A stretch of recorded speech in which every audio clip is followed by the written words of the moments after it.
What's going on, guys? Looks like we're live. um, I tried to do this stream the other day, Solve Coagula, Alchemy of the Soul, Beautiful Disaster. But I think it was like a day after I got back and I was exhausted and I did a terrible job. Let me get this. And so you might notice my camera has a different quality. And that is because my um, Sony was stolen. And for those of you that have been following the story, may have gotten some insight today. Um, my original scenario where I had set the camera down beside me and wasn't paying attention, and someone managed to snag it. Um,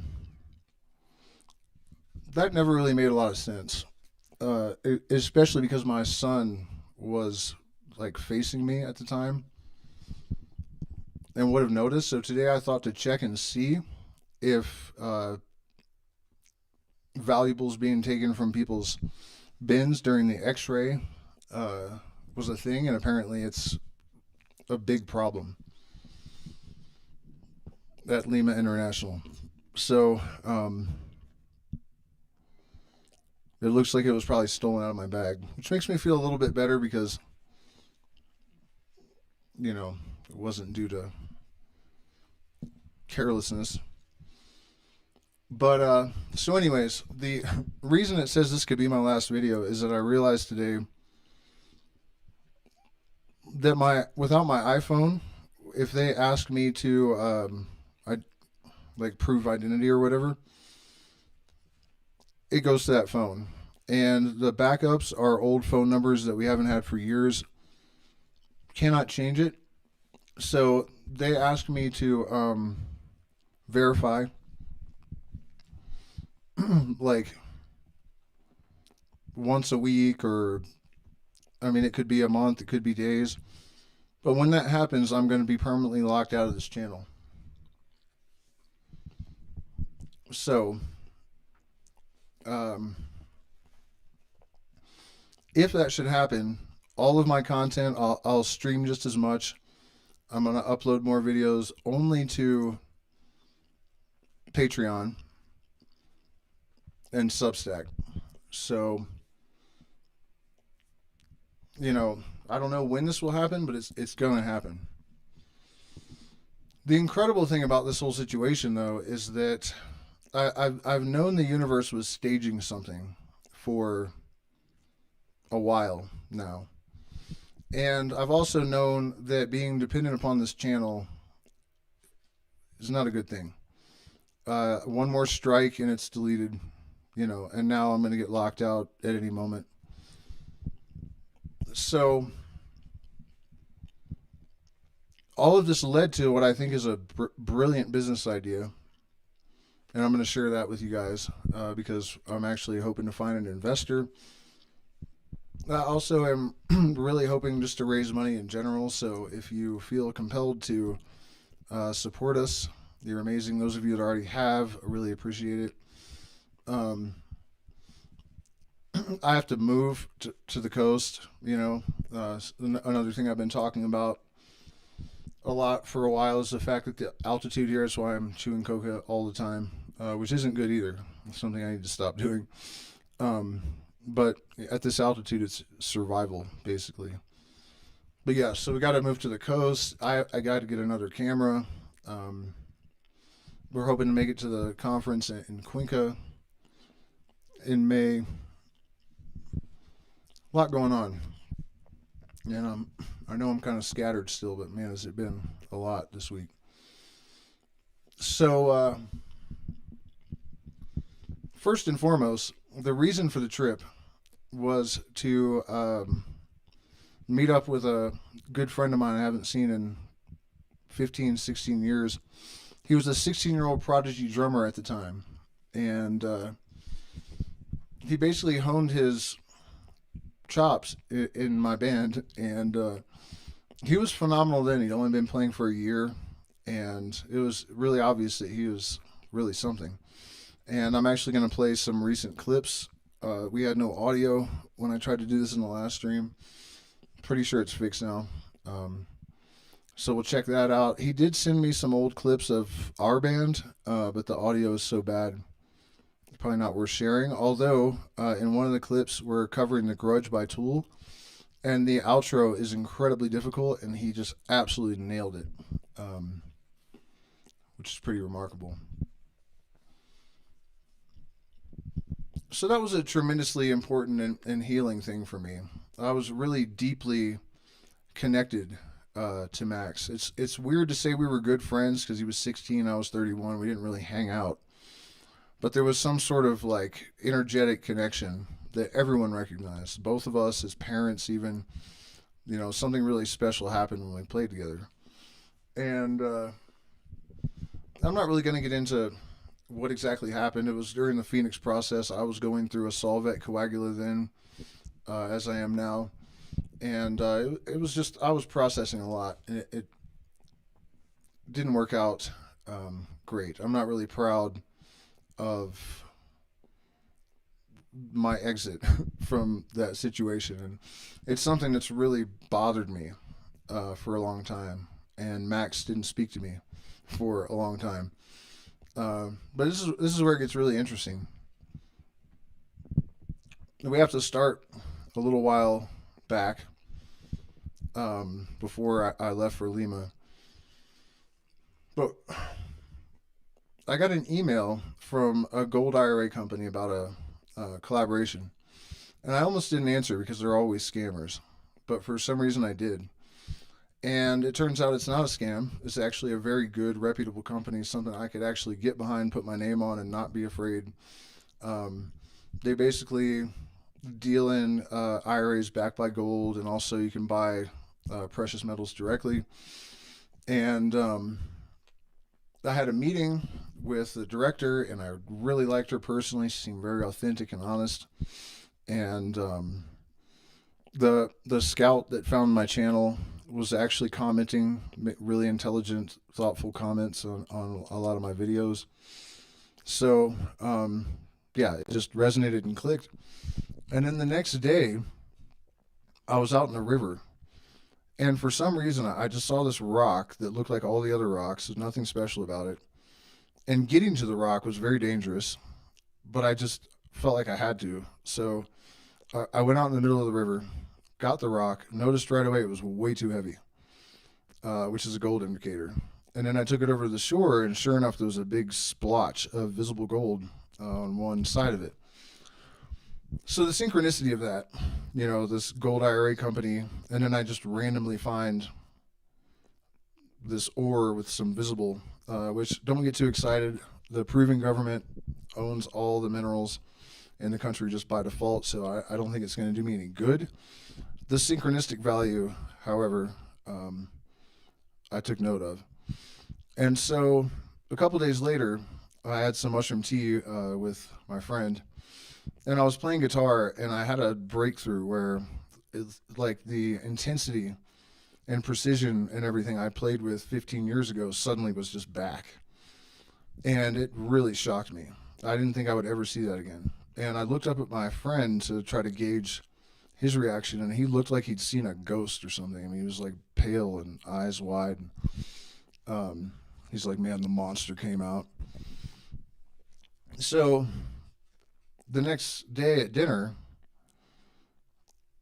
I was telling my partner and my friend that I felt like I really got to commit to music again. And I wake up and there's a message from Max, who I hadn't heard from in 15, 16 years. And he said his band had to cancel their shows, but they already bought the tickets, so he's going to be here. If he hadn't had to cancel those shows, he almost definitely wouldn't have had time to meet up with me. So that's really interesting. But the fact that I had this like reconnection with that part of myself, and then made this declaration the next night, and then got a message from him the next day, things were, I didn't want to read too much into it. So then I realized I got to go to Lima. And this same friend had brought a really nice metal detector down here with him. We can't use it in this area because it's Sacred Valley. It's protected, but it's totally legal at the beaches. So I brought it with me, and it turned out to be really productive. Like, even outside of towel line, like you need to go through the towel line where people drop all their rings and money and whatnot. But it was really busy already. And some elderly gentleman came up to me while I was finding a lot of stuff. And he's like, man, I retired from doing this. If you come here at 7 in the morning and go along this towel line, you just scoop money all day. And a surprising amount of rings and stuff. So that ties into the business idea, which I'll get to in a moment. But on our way to the beach, I had plugged my iPhone in the taxi. And when I got out, the guy just sped away with it. So that was a bummer. So we hang out at the beach, have a great time, go to the airport, and I realized I might have a problem because I can't pull my boarding passes up. You know, it turned out to be okay. But then we go through the airport, and I sit down and I think, we should watch the videos, my son and I, while we're waiting for the plane. And I open up the backpack and the camera's gone. So that's a big problem for me because that's like a big part of my livelihood, and we're not exactly rolling in money at the moment. So I go back to the x-ray lane, and they say, well, if you go back through, you got to get a new boarding pass. You'll probably miss your plane. I had no budget for this, so I really couldn't do that. And I couldn't miss the plane with no phone. I couldn't call his mom and tell her why we didn't come home, or, you know, I mean, it was pretty stressful. But when I had come through the x-ray deal the first time, something weird happened. My son's bag was sent to the like contraband, got to get searched lane. You know, it like scoots over and then rolls over to the cop.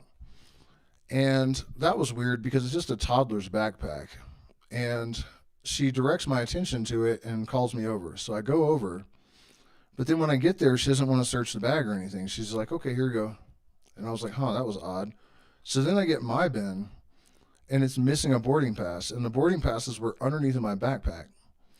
If they're going to touch anything or take anything out, they're supposed to get you so you can watch, right? So I was like, where's the boarding pass that was under the backpack? And she goes and gets it out of the trash can. And I thought that is really odd, you know, because the other boarding pass was still under the backpack.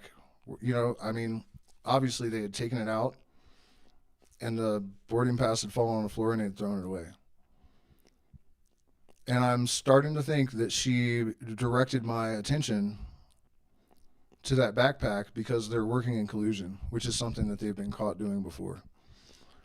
So that is how I ended up losing the phone. That's my theory about, I mean, the phone and the camera. So let me check in with the chat. Then we'll watch Max drum a little bit, and then I'll explain to you guys why everything about this absolutely makes perfect sense.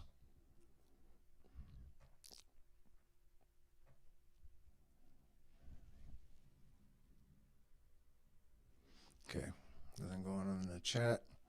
All right, so check this guy. I'm not going to play the whole thing because it's really long, but...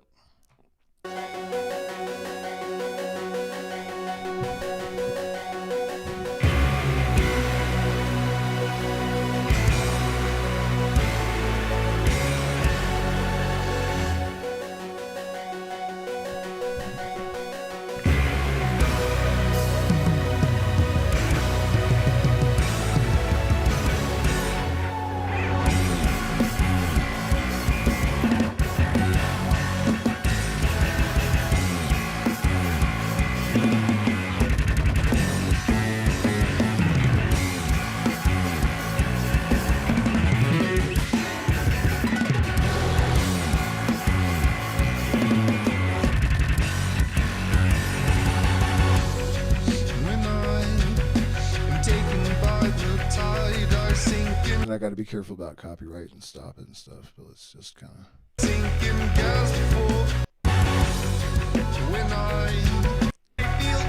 break down.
He's a badass. Here's a picture of us together from Lima.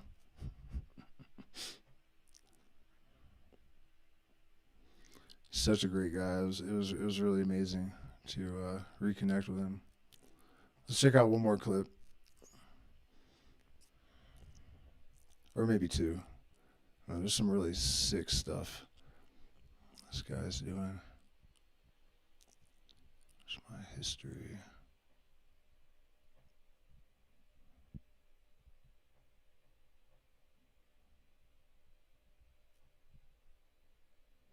That's from back when he was in my band, 2011. Let's see.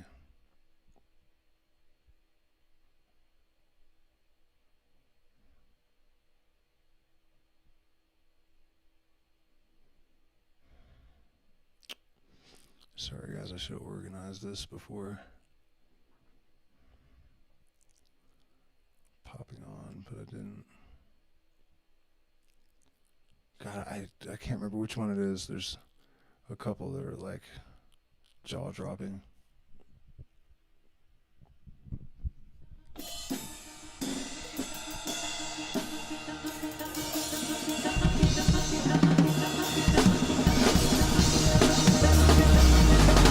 I can't do that.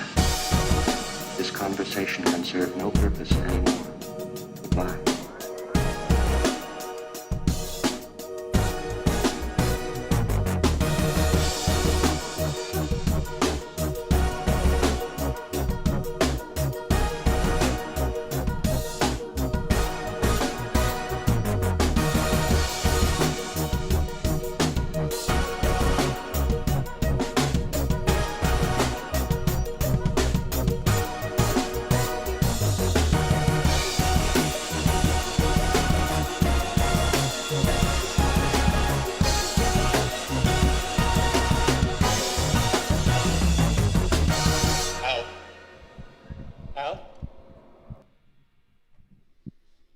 That was all right, but there's.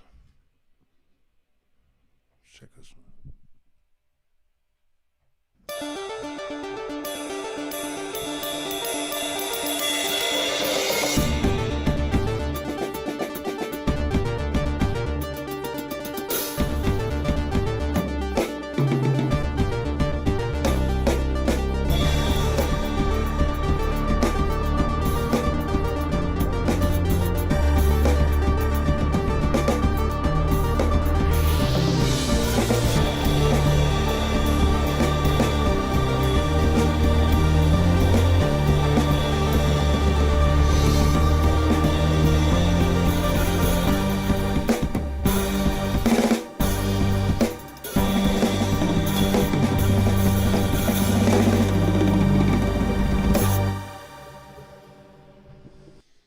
Yeah, so these days, well, let me try to figure out why we have doubling and get rid of it. Probably if I just click this. All right, that should be better. These days, Max and Brian are professional musicians, which means that if I want to record and tour with them, I'm going to have to pay them to rehearse and record. So that is a big part of my agenda over the next year or so. I've been working really hard on my vocals. That's why I was late tonight. Actually, I had a breakthrough. I had been having difficulty applying fry to high notes, and something changed in the way I was breathing, and now it's easy all of a sudden. No strain. It was amazing. So I had to keep doing that until it really stuck, and that's why I kept pushing the stream back later. I've also been studying composition, like Chopin and Paganini, like old spooky classical, working on my rap flow. I can nail almost any Bone Thugs and Harmony song at this point. I'm just about where I want to be for the Illumigati tracks. And then as far as the funding, this metal detecting idea, one of the things this retired metal detector, I don't know what the hell you would call him, treasure hunter, suggested is that if you go to the high-end resorts after a busy weekend, there can be really high-end jewelry. And it occurred to me that pitching to high-end resorts a sort of valuables recovery insurance to their clients, and also just having our card so they could contact us if somebody loses something really valuable, so we can go out and try to recover it. We charge an hourly rate, and they have to pay that even if we don't find anything. But if we do, then they get the jewelry back without any additional charge. And I also had the idea that we could suggest to them offering insurance, and they would have to explain it's not guaranteed, but we have metal detectorists that can come out if you lose anything. So if you want to insure your $250,000 brooch, or, I'm sure people don't wear anything that crazy to the beach, but whatever. And then on top of that, I'm going to start a new YouTube channel that is just no politics, no weird metaphysics, just treasure hunting, gold, metal detecting, instructional videos, and also promos for the high-end resorts that we work at or detect at, and then also towns that are safe and retiree friendly, and then information about how to get residency and crime, and basically everything that retiree that's interested in gold, that's kind of the target demographic. And that will create a funnel for this partnership with this gold IRA company. So that's what I mean about how all of this stuff kind of led to a solution for a lot of things that I actually needed. I needed to reconnect with Max. I needed really to get a new camera, because if I'm going to be working at the beach, that one wasn't waterproof. It was kind of dated. I can probably get an iPhone that takes better video and is waterproof, and just, a lot of solutions. And then this business concept, I think, is actually pretty solid, because the resorts will give you permission anyways.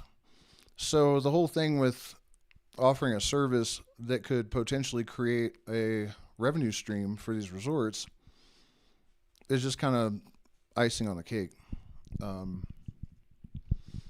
So yeah, I'm super excited about that. And then also the prospect of being able to play music live in Lima.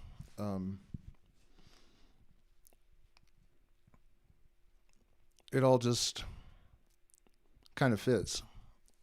And if I do get locked out of this channel, that's going to kind of hurt, because this has been 8 years of adventure and triumph and tragedy.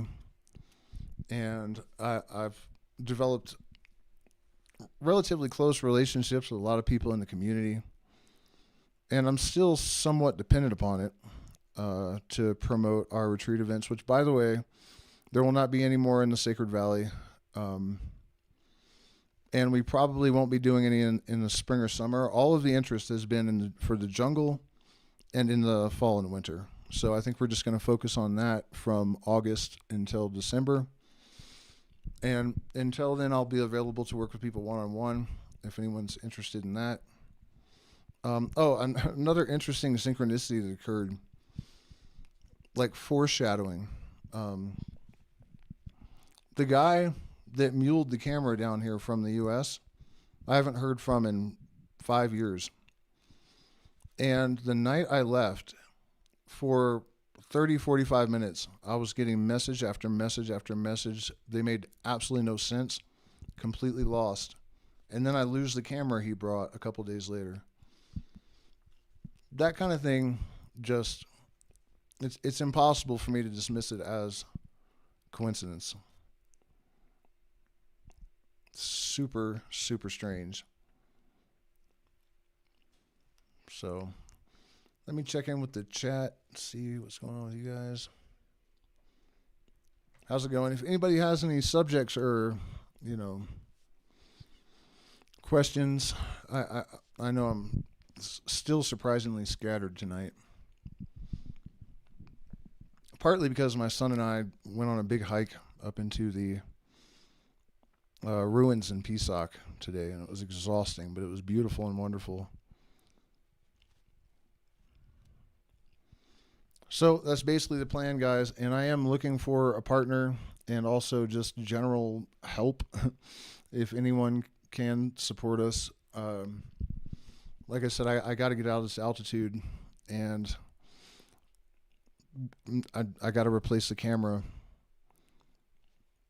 And, it's just been a lot of surprises, a lot of tough surprises. And you don't have to just donate. You can partner with us. And I don't need much money to get this business started. But is it a contingency? Is that a good word? The partnership will include a cut of whatever the channel makes, including these affiliate commissions, which are pretty substantial. And then also whatever we find generally, it wouldn't be limited to if we get a call from a resort to come and work in an official capacity. You know what I mean? You just buying into our general treasure hunting. And like I said, it is surprisingly productive. I was really shocked.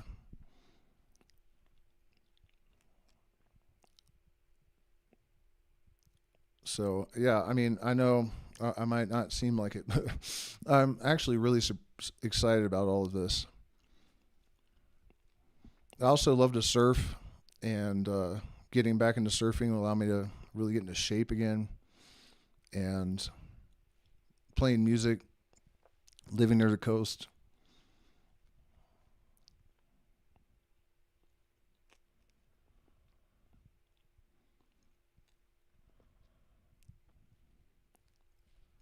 And like I said, if I do get locked out of the channel, Patreon will be your only option. Or you can follow me on the metal detecting channel, but there's going to be no connection to any of my accounts. It's not going to be in my name, so we can totally avoid the shadow ban. It's going to be very sleek and professional, very mainstream, straight edge.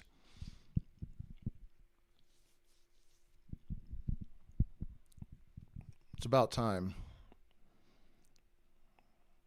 I snapped out of my narrow lane that I've been insisting that I'm going to operate in.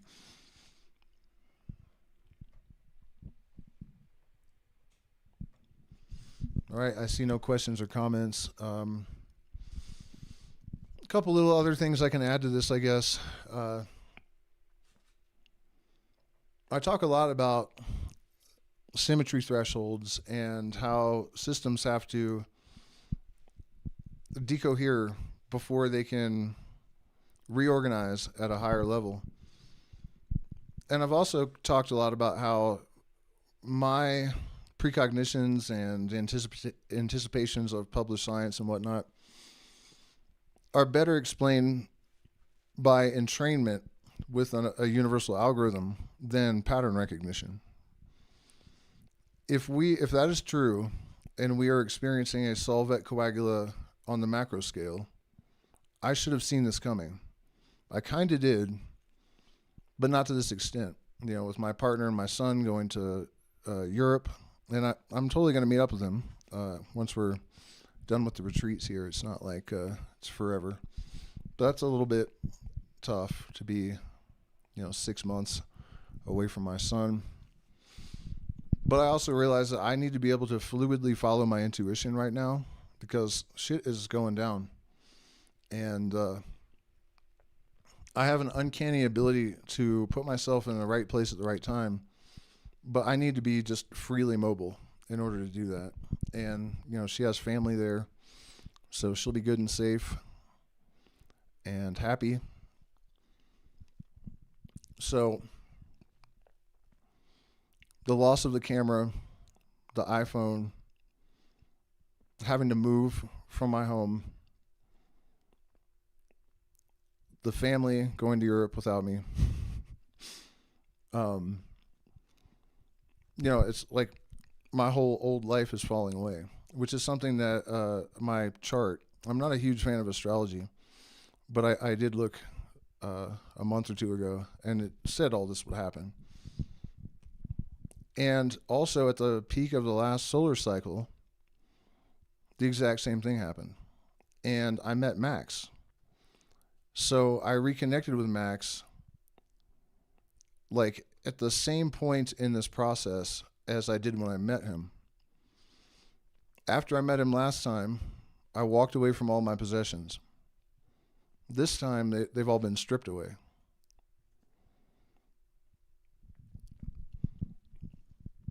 So it's a really remarkable thing to see the patterns in this process. And it's also nice that my predictions are being sort of validated, because I a year ago or so I suggested that something like this was going to occur. I didn't expect it to be so dramatic. I thought, I've already been through this once. 47 years old, 46, something like that. I don't think I really need to be broken down and reconstituted that much. But it's true that I was not thinking clearly, allowing myself to continue to suffer physically from being at this elevation when it obviously is causing serious problems. I just really liked it because it's so tranquil and it's beautiful. But if people aren't booking here and only in the jungle, and my family's leaving, then I now have this gigantic house I can't afford, and I'm like struggling to breathe, And then this solution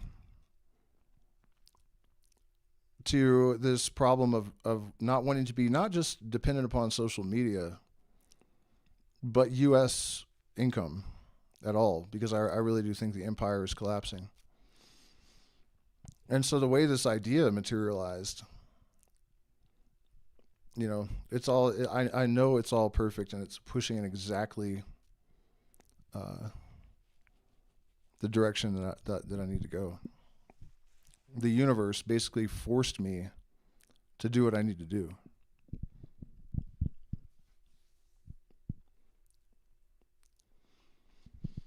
And without having to sacrifice my sovereignty and doing something I love. I've always loved to go hunting for whatever, shark's teeth, minerals. I used to rock hound, go up into the tailings of mines in the Rockies, and I found all kinds of amazing stuff. I have really good intuition, and I just have this habit of zoning in on things, even if I can't tell that they're anything. Like this Salbelly agate chunk I found one time in Creede, Colorado. It was in a creek where everything was covered in this orange silt, so nothing looked different from anything else. But for some reason, I honed in on it and picked it up, cleaned it off, and it was Salbelly agate is kind of like, it's amethyst, really, really dark amethyst. And there's like, it kind of looks like bacon, that's why it's called Salbelly, with varying degrees of purple. And there was gold, visible silver, gemstones in pockets all around, quartz in the center, galena. It was worth a fortune. Unfortunately, I didn't really care that much about money back then, and I cut it up into pieces and sold it in a fish concert lot for way too little money. I did that a lot. I bought a huge bag of Ethiopian opal for $1 a carat. Go look it up, see how much it's worth now.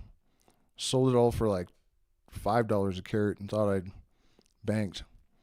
That bag is probably worth $1 million now because it ran out in the entire world, I guess, like way sooner than everyone was expecting, and the price just shot through the roof. So, at any rate, we'll probably get back into that as well. It's an incredibly interesting and fun hobby.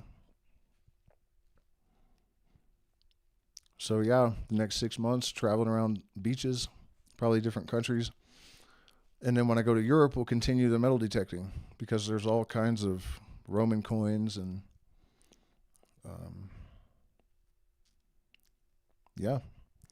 And then if I don't get locked out, of course you guys can follow the adventure. I won't post the metal detecting videos here, but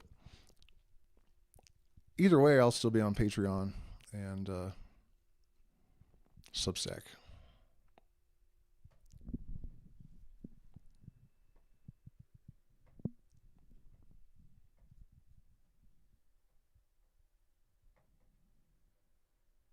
Still no questions or comments? All right, so you guys want to check out another video of Max? I'll play this video from when he was in my band. The audio is terrible, but if you're a Tool fan, you'll recognize this 16-year-old kid that had only been playing for 1 year, completely perfectly nailed the Grudge solo, which is...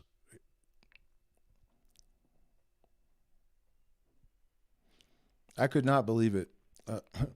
Because what happened is I went to his house and I jammed with him and it went really well. And then I was like, okay, well, let's start with a Tool cover. And he listened to it and he's like, I can play this. And I was like, all right, so when do you think you'll be ready to rehearse it? And he's like, Friday. And I was like, it's Wednesday.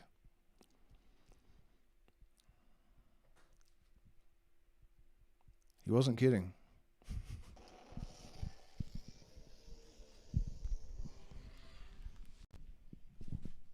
Oh, yeah. Sorry, I got to turn the audio back on.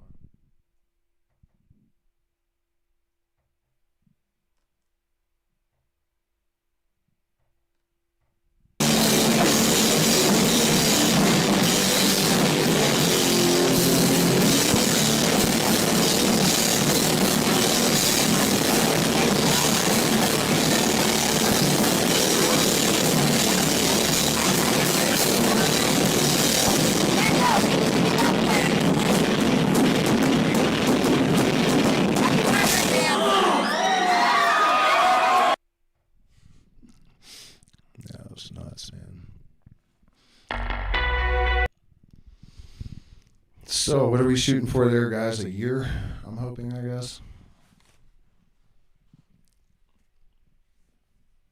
In order to sufficiently rehearse both of them and pay for all of their expenses, probably be like 20 grand to make an album or something. I mean, that's not that much money, right? I'll probably do a Kickstarter for both the band project and the business idea. So keep an eye out for that. I don't know how you will if I get locked out of my channel. If you're just tuning in, basically I realized that now that I've lost my iPhone and my backup verification shits are gone. Next time they ask me to verify to get into the YouTube channel, I'm going to be locked out probably permanently. So you'll be able to find me still on Patreon. I'll just start doing all the same streams I did here on Patreon exclusively and on Substack. But I probably won't relaunch a channel like this. I'll just put all my other energy into the metal detecting business and channel and surfing and fishing and playing music. And I'm looking forward to all of that. For sure. I do wish we had better audio of that band, man. It's just so shitty. Well, I don't have much else to say about this. This stream definitely did not quite go the way I had planned. But I guess I'm still just rattled from this entire experience.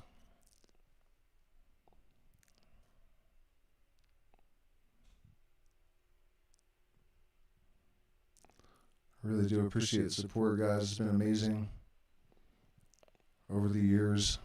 It's crazy to think it's probably going to be over soon.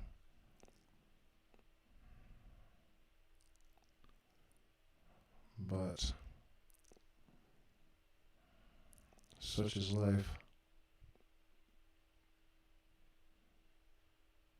You guys see what I've been doing? studying classical music every night.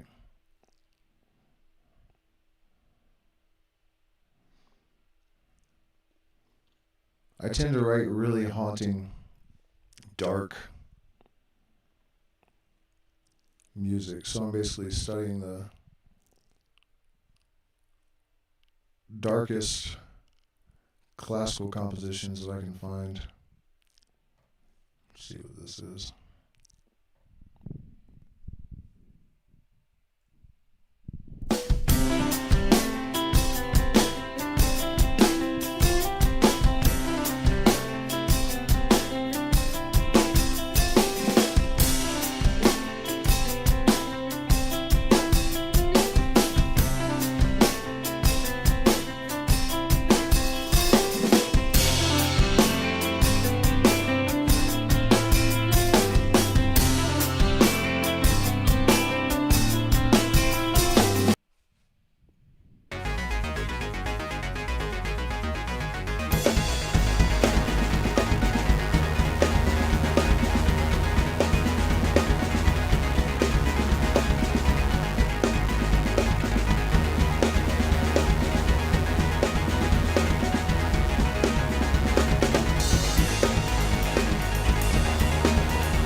Alright guys, well, look forward to potentially collaboration with Max and I and Brian in the next year or two. Certainly hoping that that comes to fruition. If I don't see you guys again, thank you all so much for the support over the years. And